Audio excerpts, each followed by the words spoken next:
जय माता की। आओ भक्तों, आज मैं आपको 9 देवियों के पावन दरबार की कथा सुनाता हूँ। शुरू करते हैं मां नैना देवी के दरबार से। जय माता की।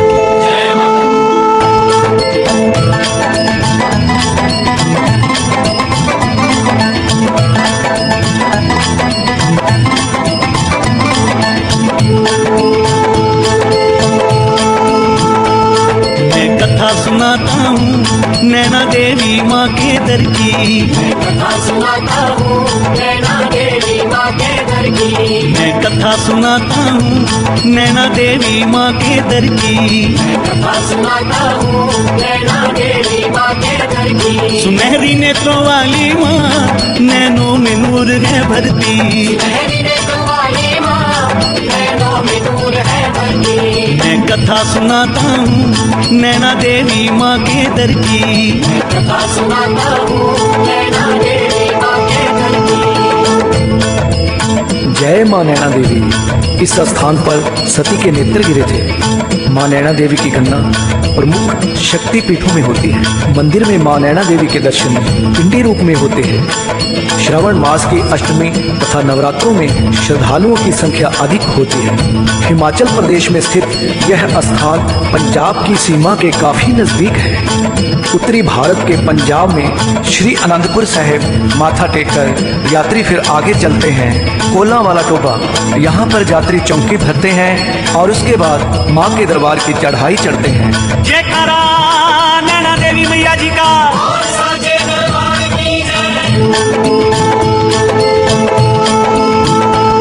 मैं कथा सुनाता हूँ नैना देवी माँ के दर की। मैं कथा सुनाता हूँ नैना देवी माँ के दर की। मैं कथा सुनाता हूँ नैना देवी माँ के दर की। मैं कथा सुनाता हूँ नैना देवी माँ के दर की। सुनहरी नेत्रों वाली माँ नैनों में नूर है भरती। सुनहरी नेत्रों वाली माँ नैनों में नूर है भरती। मैं कथा सुनाता हूँ नैना देवी माँ के दर की। मैं कथा सुनाता हूँ नैना देवी माँ के दर की। इस स्थान से उत्तर दिशा की ओर शिवालिक पर्वत के शिखर पर मां नैना देवी का भव्य मंदिर बना हुआ है। इस मंदिर के निर्माण की तथा उत्पत्ति की कई दंत कथाएं हैं, परंतु निम्नलिखित तथा प्रामाणिक समझी जाती हैं। कलयुग में मां नैना देवी के प्रकट होने की कथा इस प्रकार है। मां नैना देवी की पहाड़ी के समीप के इलाके में कुछ गुज्जर लोगों की आबादी रहती थी। उसमें नैना नाम का एक गुज्जर माता का परम भक्त था। वह अपने गाय भैंस आदि पशुओं को चराने के लिए इस पहाड़ी पर आया करता था। इस पर पीपल का एक वृक्ष आज भी विराजमान है। इस पीपल के नीचे गुज्जर की एक गाय आकर खड़ी हो जाती और उसके स्तनों से अपने आप दूध निकल पड़ता।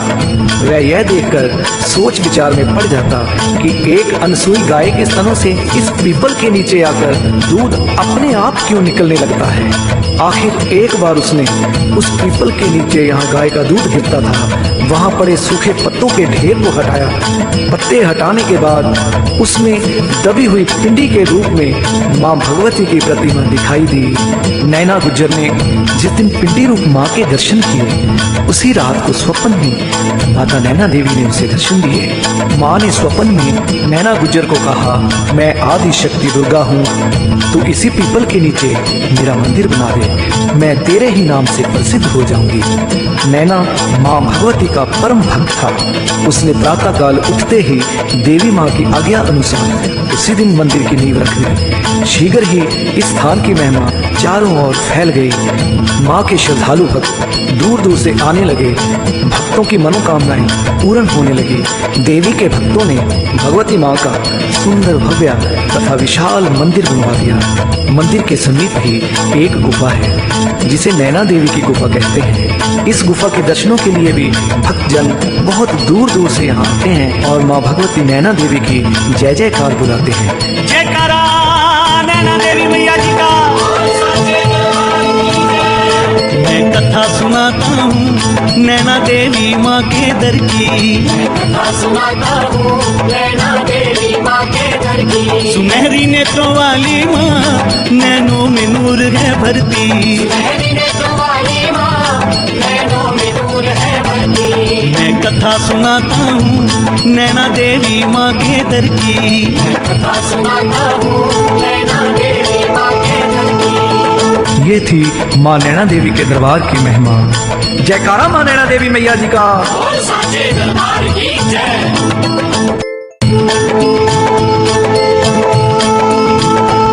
मैं कथा सुनाता हूँ चिंतापूर्णी माँ के दर की। कथा सुनाता हूँ चिंतापूर्णी माँ के दर की। मेरी छिन्न मस्तिका माँ भक्तों की चिंता हरती। मेरी छिन्न मस्तिका माँ भक्तों की चिंता हरती। मैं कथा सुनाता हूँ चिंतापूर्णी माँ के दर की। कथा सुनाता हूँ चिंतापूर्णी माँ के दर की।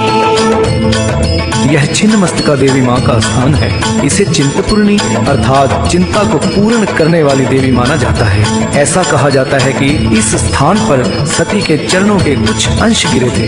यह स्थान हिमाचल राज्य के जिला ऊना में है। पंजाब के शहर होशियारपुर से 45 किलोमीटर दूर प्रभाई नामक एक स्थान है। यहाँ बसों का आवागमन रहता है। प्रभाई बस अड्डे से केवल 2-3 मील दूर ही माँ चिंतपूर्णी का सुंदर भवन है। माँ नैना देवी से चिंतपूर्णी तक सीधी बस सेवा भी उपलब्ध है। लगभग 5-6 घंटे का मार्ग है। आइए सुनते हैं माँ चिंतपूर्णी का चिंतपूर्णी नाम क्यों पड़ा। कहा जाता है कि माईदास नामक दुर्गा माता के एक श्रद्धालु भक्त ने इस स्थान की खोज की थी। दंत कथा के अनुसार भक्त माईदास के पिता अठनामी गांव रियासत पटियाला के निवासी थे। उनके 3 पुत्र थे, देवीदास, दुर्गादास और सबसे छोटे माईदास।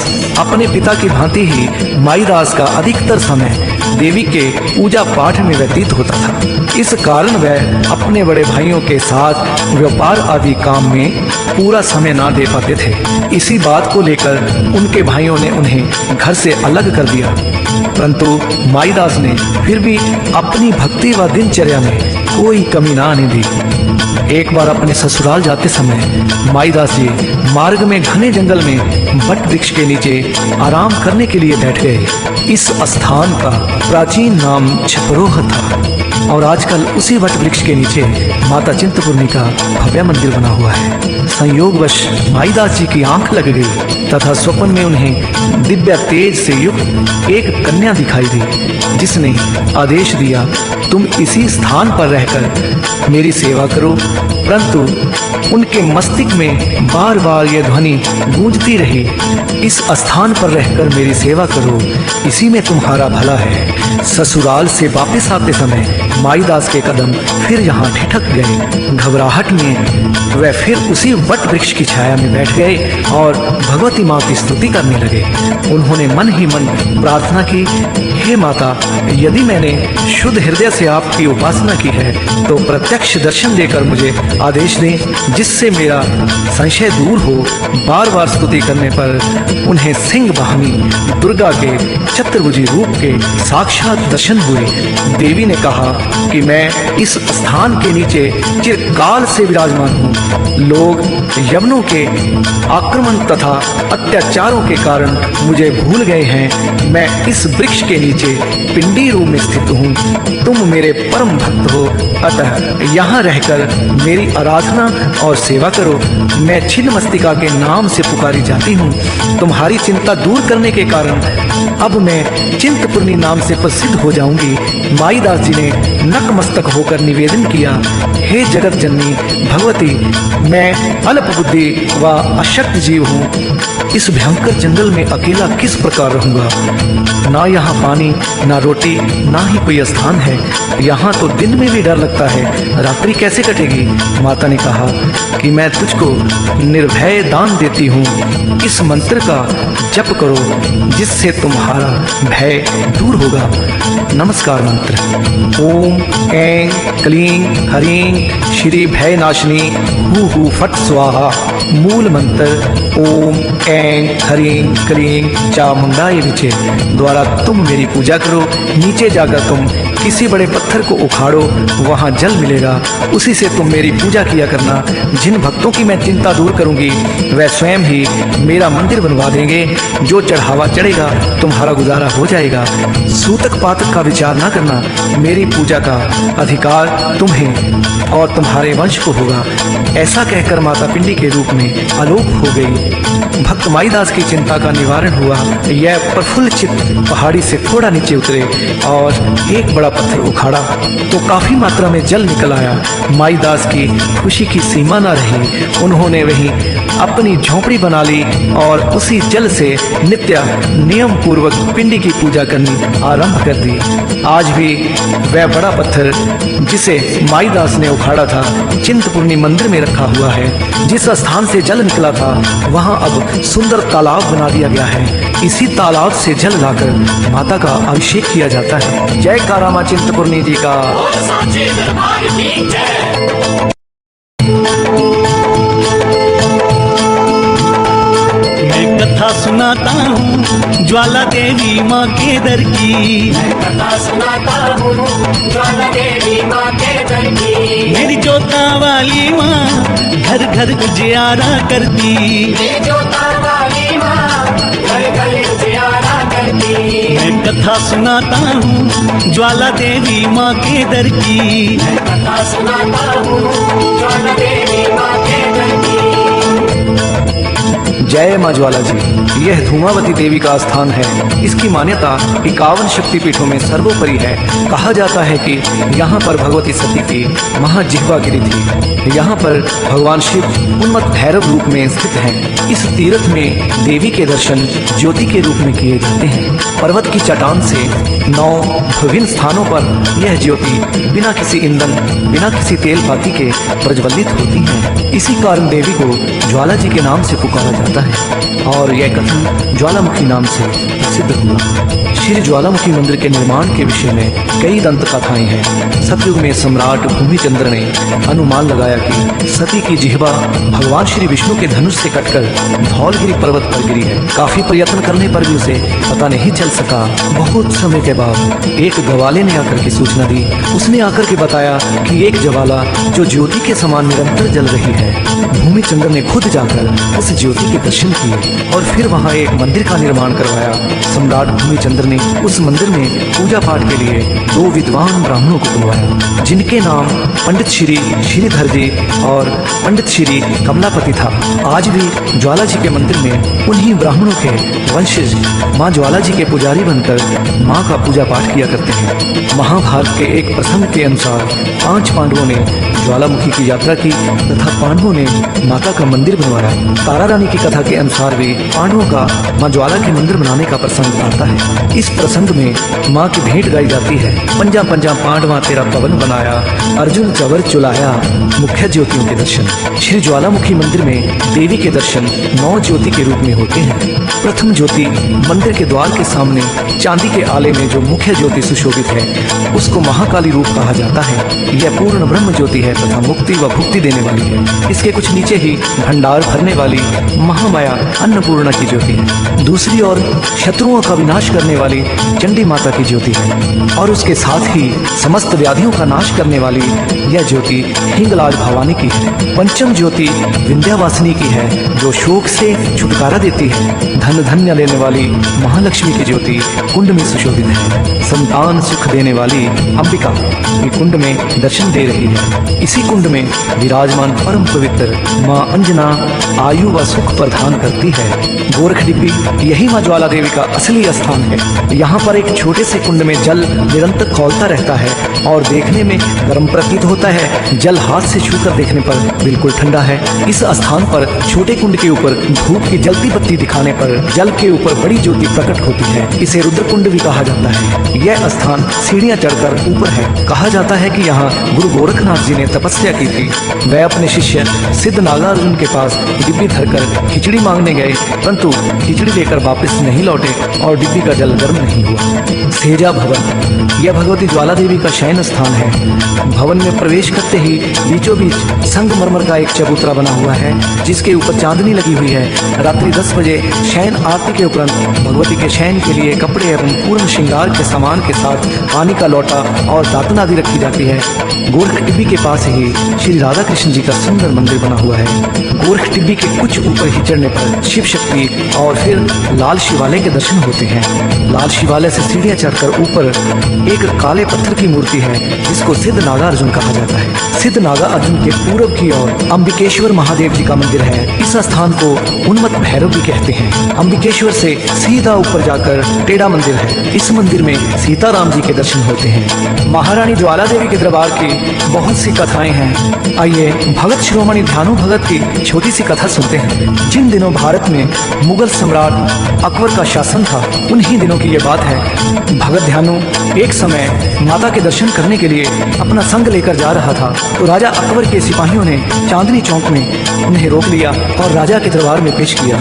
राजा अकबर ने ध्यानु भगत से पूछा, इतना बड़ा संग लेकर के कहाँ जा रहे हो? तो ध्यानु भगत ने हाथ जोड़कर उत्तर दिया कि हम सभी माँ ज्वाला देवी के दर्शन करने के लिए जा रहे हैं। अकबर ने कहा, ज्वाला देवी कौन है? वहाँ जाने से क्या होगा? तो ध्यानु भगत ने नम्रता के साथ उत्तर दिया, ज्वाला मैया संसार की रचना करने वाली और पालन करने वाली माता है। अकबर ने कहा, तुम्हारी माता इतनी ताकतवर है तो हमको यकीन कैसे हो? अगर तुम कोई करिश्मा दिखाओ तो हम मान लेंगे। ध्यानु भगत ने नम्रता के साथ उत्तर दिया, श्रीमान मैं तो माता का एक तुच्छ भगत हूँ, भला मैं कैसे कोई चमत्कार दिखा सकता हूँ? अकबर ने कहा, अगर तुम्हारी बंदगी पाक व सच्ची है तो मैं तेरे घोड़े का सर धड़ से अलग कर देता हूँ। घोड़े को जिंदा कर दो तो मैं मान लूंगा कि तुम्हारी माता सच्ची है। अकबर ने अपने सिपाहियों से कह के ध्यानु भगत के घोड़े का शीश कटवा दिया। तो ध्यानु भगत ने राजा अकबर से 2 महीने की अवधि मांगी और अपना संग लेकर के माता ज्वाला देवी के दर्शनों के लिए चल पड़ा। दरबार में पहुंच करके माता को नमस्कार किया और सारी रात का माँ ज्वाला देवी का जागरण किया और सुबह हाथ जोड़कर महारानी के आगे खड़ा होकर के भगत ध्यानु ने ये प्रार्थना की कि राजा अकबर, माँ तेरी शक्ति को आजमाना चाहता है, मेरा इम्तिहान लेना चाहता है। ऐ माँ मेरी प्रार्थना को स्वीकार करो। राजा अकबर ने मेरे घोड़े का शीश काट दिया है, मेरे घोड़े का शीश मिला दो, नहीं तो मैं अपना भी शीश तुम्हारे चरणों में काट करके चढ़ा दूंगा। थोड़ी देर तक ध्यानु भगत मौन रहा, लेकिन थोड़ी देर के बाद उसने अपनी खड़ग से अपना शीश काट करके माता ज्वाला देवी के चरणों में चढ़ा दिया। उसी समय साक्षात ज्वाला देवी प्रकट हो गई और ध्यानु भगत का शीश जुड़ गया और भगत जी जीवित हो गए। माता ने कहा, दिल्ली में घोड़े का शीश भी धड़ के साथ जुड़ गया है, चिंता छोड़कर दिल्ली जाओ। ध्यानु भगत ने माता के चरणों में शीश झुकाकर प्रणाम किया। जब ध्यानु भगत दिल्ली आया, इस चमत्कार को देखकर सारे दरबारी व राजा अकबर बहुत हैरान हुआ।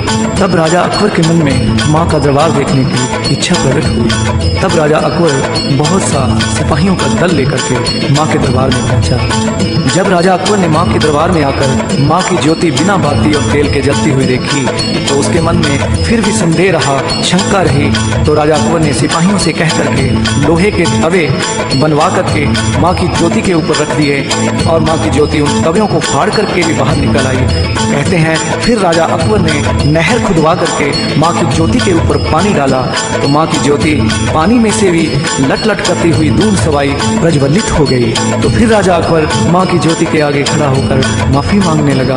तो फिर राजा अकबर लज्जित होकर माँ की ज्योति के आगे खड़ा होकर माफ़ी मांगने लगा, यह माँ मुझसे भूल हो गई, मुझे माफ़ करना।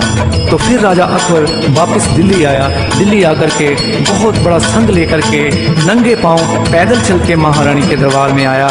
कहते हैं फिर राजा अकबर ने माँ के दरबार में 1.25 मन सोने का छत्र चढ़ाया। भगतजन भेंट में भी ये गाते हैं, नंगे नंगे पांव अकबर आया, सोने का छत्र चढ़ाया। छत्र चढ़ा करके अकबर के मन में एक ऐसा विचार आया कि मेरे जैसा भी कोई भक्त होगा जिसने सोने का छत्र चढ़ाया हो। उस वक्त वो सोने का जो छत्र था किसी और धातु का हो गया। आज भी वो छत्र माँ ज्वाला देवी के दरबार में रखा हुआ है। आज तक किसी को पता नहीं चल सका कि ये किस धातु का बना हुआ है। दिल्ली आकर के राजा अकबर ने अपने सिपाहियों से माता के सभी भक्तों से प्रेम पूर्वक व्यवहार करने का आदेश दे दिया। जयकारा माँ ज्वाला देवी मैया जी का। और सांचे दरबार की जय।